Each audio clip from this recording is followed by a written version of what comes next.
My family secretly laughed at my dreams and let my brother steal my life's work. So, I weaponized the code, sold my company for $32 million, and watched his entire life burn to ash. The heavy, reinforced oak front door of my newly purchased estate rattled violently under the force of the frantic pounding. It wasn't a polite, neighborly knock. It was the desperate, chaotic hammering of people who had just realized the ground beneath their feet had collapsed into a massive, inescapable sinkhole. I stood completely still in the center of my expansive living room. The imported dark walnut hardwood floor felt cold and grounding beneath my bare feet. I held my phone in my right hand, the screen glowing brightly in the dim, quiet light of my hallway. The notification banner was still frozen at the top of the glass. It was a breaking news alert from a major financial outlet confirming the $32 million acquisition of my tech startup. The ink on the contracts was barely dry, but the world already knew. And much more importantly, my family knew. "Marcus, open the door, please, we know you are in there." That was my mother, Eleanor. Her voice was shrill, cracking at the edges with a sheer, unadulterated panic I had never heard from her before. I didn't move a single muscle. I just looked up at the digital security panel mounted on the wall next to the thermostat. The high-definition camera feed showed my expansive front porch in crystal-clear clarity. There they were. My father, Arthur, pacing back and forth, rubbing his face aggressively, his usual demanding, authoritative posture completely gone. My mother, pressing her hands flat against the frosted glass of the side panels, trying desperately to peer into the dark hallway. And standing right behind them, looking like a man who had just been handed a literal death sentence, was my older brother, Julian. His custom-tailored suit looked wrinkled and cheap in the harsh porch light. His shoulders were slumped forward.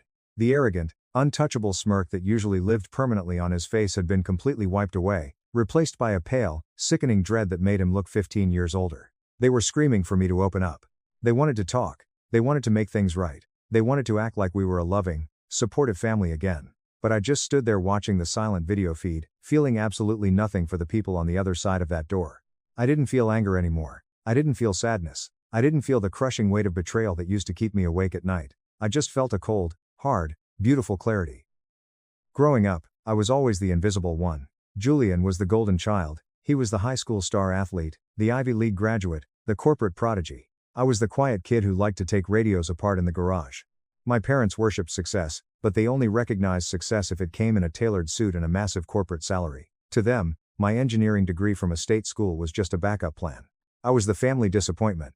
The guy they only called when they needed someone to fix their Wi-Fi or carry heavy boxes into the attic. How did I go from being the ultimate family joke to the man holding the keys to their entire financial future?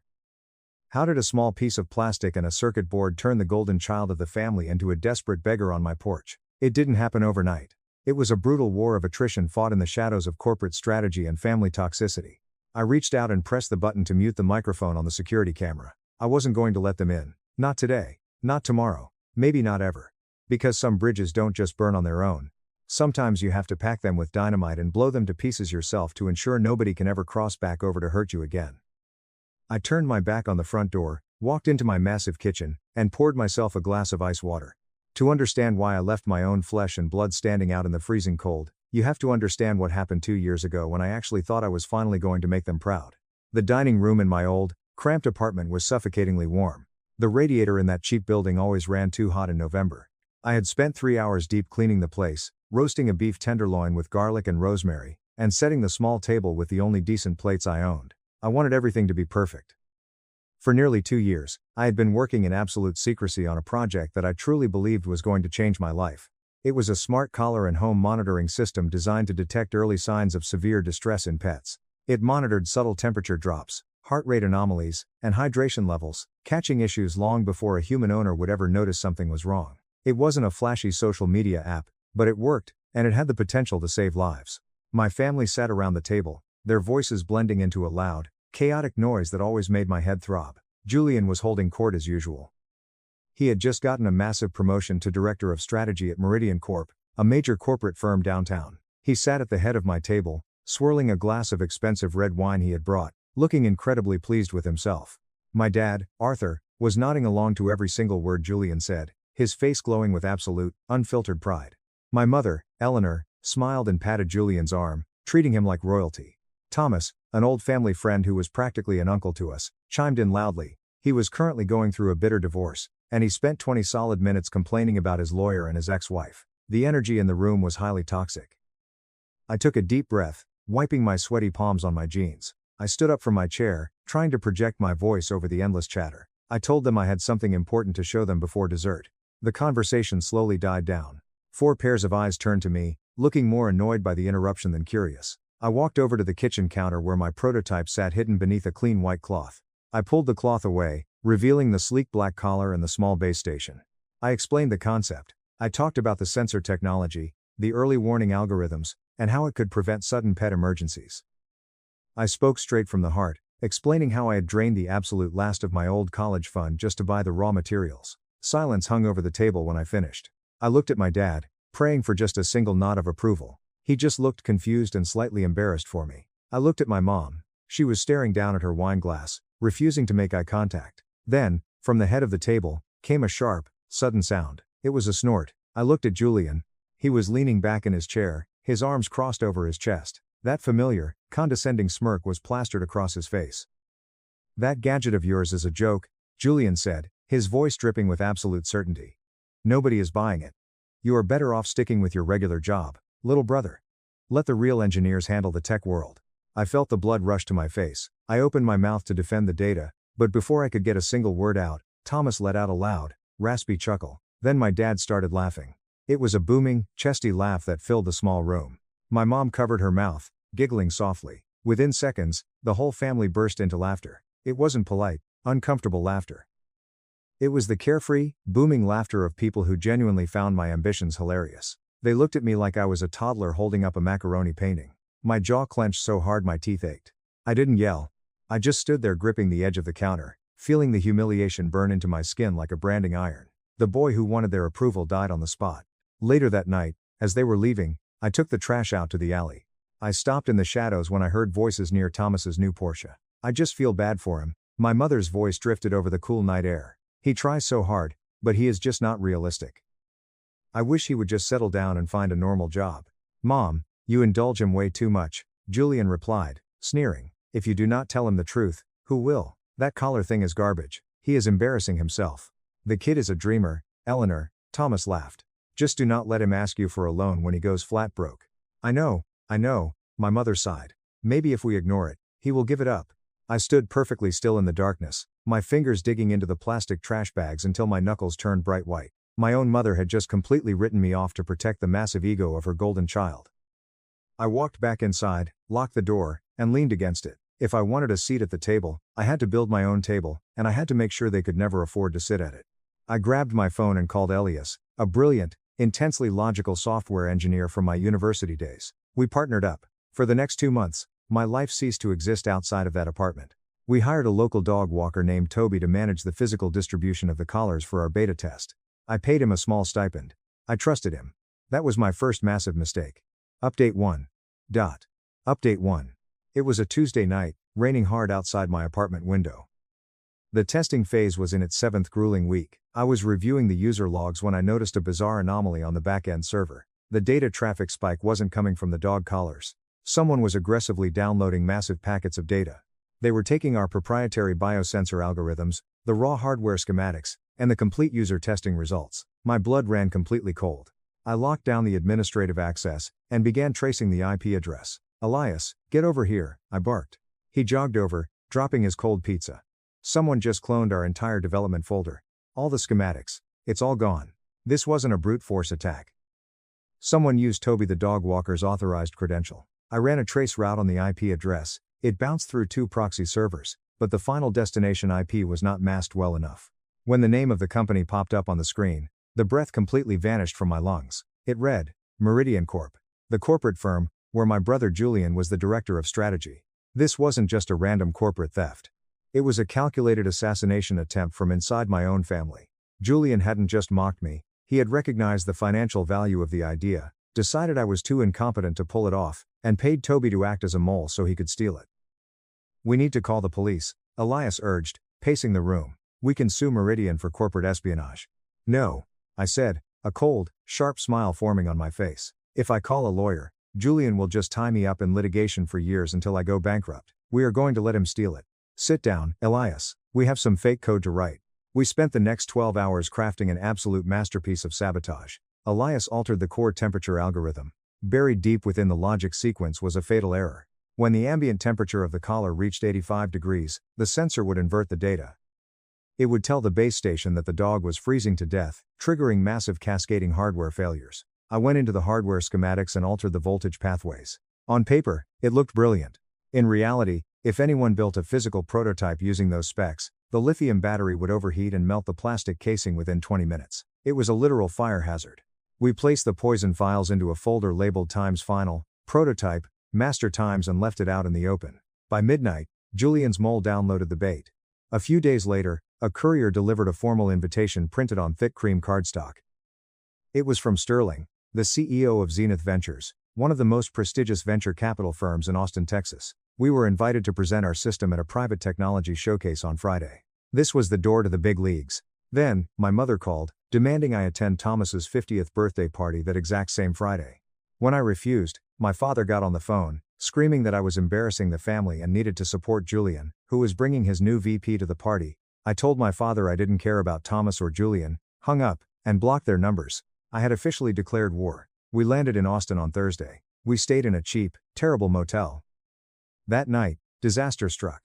The power fluctuation in the cheap motel outlet spiked our voltage regulator, totally corrupting our system's memory cache. The firmware was caught in a boot loop.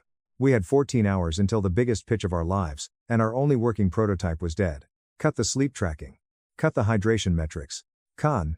I told a panicking Elias. Strip the operating system down to the absolute bare bone. Make it lean. Make it bulletproof. We stayed up all night, hacking our own system back to life. By 6:30 a.m., it was raw and ugly, but it was functional. We walked into the sleek, massive glass-walled boardroom at Zenith Ventures. Sitting at the head of the mahogany table was Sterling, the intimidating CEO. Sitting next to him were Elena and Vance, two ruthless board members. But sitting at the far end of the table, wearing a smug, predatory smile and a Meridian Corp badge, was Julian. My brother had strategically maneuvered himself into this room to watch me fail, representing Meridian Corp as a potential corporate partner. He gave me a slow, mocking nod. He fully believed I was about to plug in a broken machine and humiliate myself, leaving the door wide open for him to pitch his stolen, corrupted version later. I didn't flinch. I started my pitch, explaining how our predictive algorithm could mathematically catch severe medical crises in pets 24 hours before physical symptoms manifested. The board was hooked. Sterling was leaning in. Julian's arrogant smirk began to falter as he realized my pitch was actually working. And then, the system crashed. The screen froze entirely. A harsh electronic beep echoed through the room. The base station began flashing a rapid, frantic yellow warning light. The motel power surge damage had finally caught up to us. Julian let out a low, familiar chuckle. Looks like the little garage gadget still has some major bugs. Julian said smoothly, looking at Sterling with fake sympathy. I apologize for my brother, Sterling. This is what happens when you let amateur hobbyists into a real corporate boardroom. They crumble under the pressure.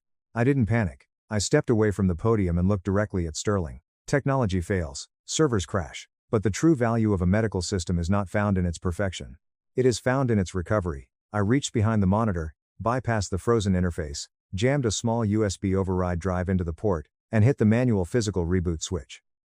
I typed a brutal string of command codes blindly. 3 agonizing seconds of darkness passed. Then, the light clicked to a solid brilliant green. The massive screen wiped to black and returned, splitting into 4 distinct quadrants showing flawless live data feeds. Recovery time under 12 seconds, I said. It self-triaged the corrupted data just like a real medical professional. Elena gasped. Sterling stood up, his sharp blue eyes locked onto mine. Marcus, Sterling said, his voice deeply resonant. What you just did was the most impressive display of technical competence and absolute nerve I have seen in a decade. I want to buy your company outright, effective immediately. We will start the valuation at $32 million. The number hit the room like a physical shockwave. $32 million. I accepted evenly, though my heart was pounding out of my chest. But the meeting wasn't over. Sterling turned his head slowly, his eyes locking entirely onto Julian. The professional respect vanished, replaced by cold, terrifying disgust. Now, let us address the other matter at hand, Sterling said dangerously. Julian sat up straight, pasting on his corporate smile, assuming he was about to be invited to collaborate. Meridian Corp didn't send you here to partner with me, Julian, Sterling said coldly. You are here because Zenith Ventures initiated a hostile takeover of Meridian Corp 3 weeks ago. We finalized the acquisition at 6 this morning. I own your firm. The color completely drained from Julian's face. He looked like he'd been struck by lightning. I spent this morning reviewing the R&D initiatives your strategy department submitted yesterday, Sterling continued, tossing a thick folder onto the table. Specifically, a pet monitoring algorithm you claimed would disrupt the market. My engineers reviewed the code. They found it fascinating, mostly because the ambient temperature logic was entirely inverted. If we built the hardware to your specs, the lithium batteries would have melted the plastic casing and severely burned the animals. It was a catastrophic fire hazard. Julian began to physically tremble. But that is not why I am angry, Sterling whispered viciously. When my engineers ran a deep source trace, they found digital watermarks embedded deep in the binary. Watermarks that belonged to the young man standing at the front of this room. You didn't just submit a dangerously flawed product, you stole it from your own brother. And you were far too incompetent to realize he had intentionally poisoned the files before you took them. You are fired, Julian. Effective right now. If you ever set foot on Zenith property again, I will have you prosecuted for corporate espionage. Julian sat frozen, utterly destroyed. He was escorted out by 2 large security guards. As he walked past me, there was no smirk left. Only the shattered, hollow look of a man who had met a consequence he couldn't manipulate. I just gave him the exact same slow, imperceptible nod he had given me. Update 2. When Elias and I walked out to the parking lot an hour later, Julian was waiting. His suit was unbuttoned, his tie loose, his face unhinged with rage. You set me up, Julian hissed, spitting as he approached me. You ruined my life, I lost my equity. My 401k is frozen. I didn't do anything to you, Julian, I said flatly. You stole my intellectual property to get a promotion. I just let you dig your own grave and handed you the shovel. Julian raised his fist to hit me, but before he could swing, Maxwell, the lead corporate attorney for Zenith, stepped smoothly between us. He pressed a formal cease and desist order into Julian's chest, threatening to drain his savings and bury him in a decade of litigation if he ever contacted me again.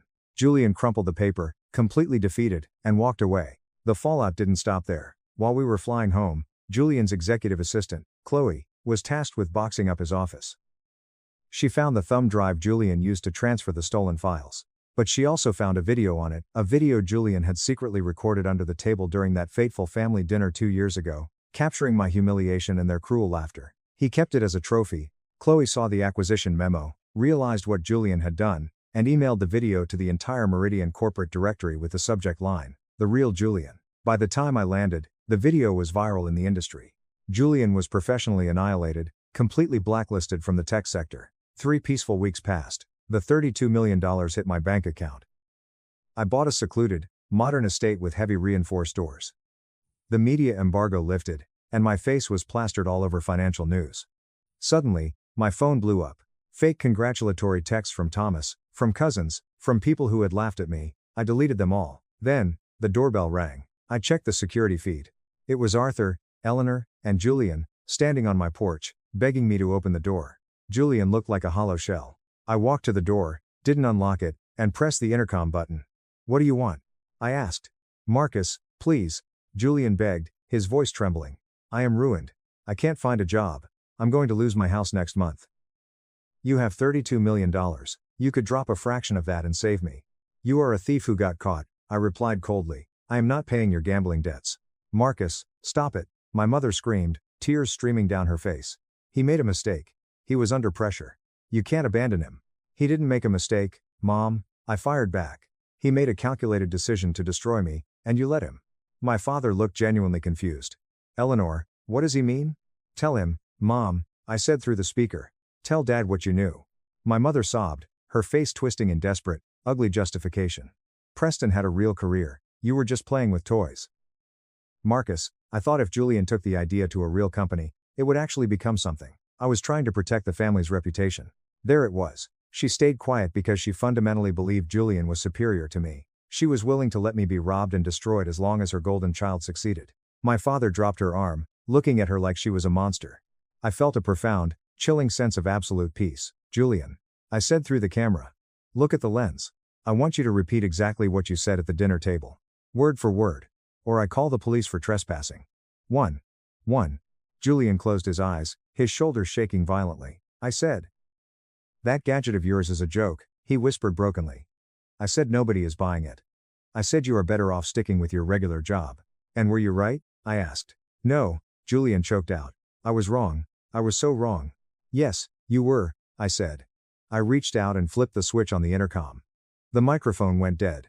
I turned my back on the front door, Walked into my quiet, sunlit kitchen, and poured a fresh cup of coffee. I didn't have to punish them anymore. Their own miserable lives, stripped of their arrogance and fake prestige, were punishment enough. I took my power back the exact moment I decided my dignity was more important than their comfort.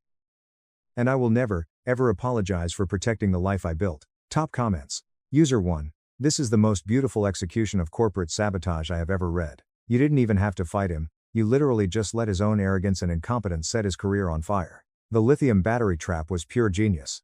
User 2. Your mother's confession on the porch actually made my stomach turn. I thought if he took it to a real company it would become something. She actively watched him steal your future and justified it. Good on you for locking that heavy oak door and walking away. User 3. As someone who works in VC, Sterling is a legend for how he handled that boardroom execution. The fact that Julian's own assistant leaked the dinner video is the cherry on top. Never treat the people below you like garbage, because they will be the ones packing up your desk when you fall. Enjoy your millions, OP.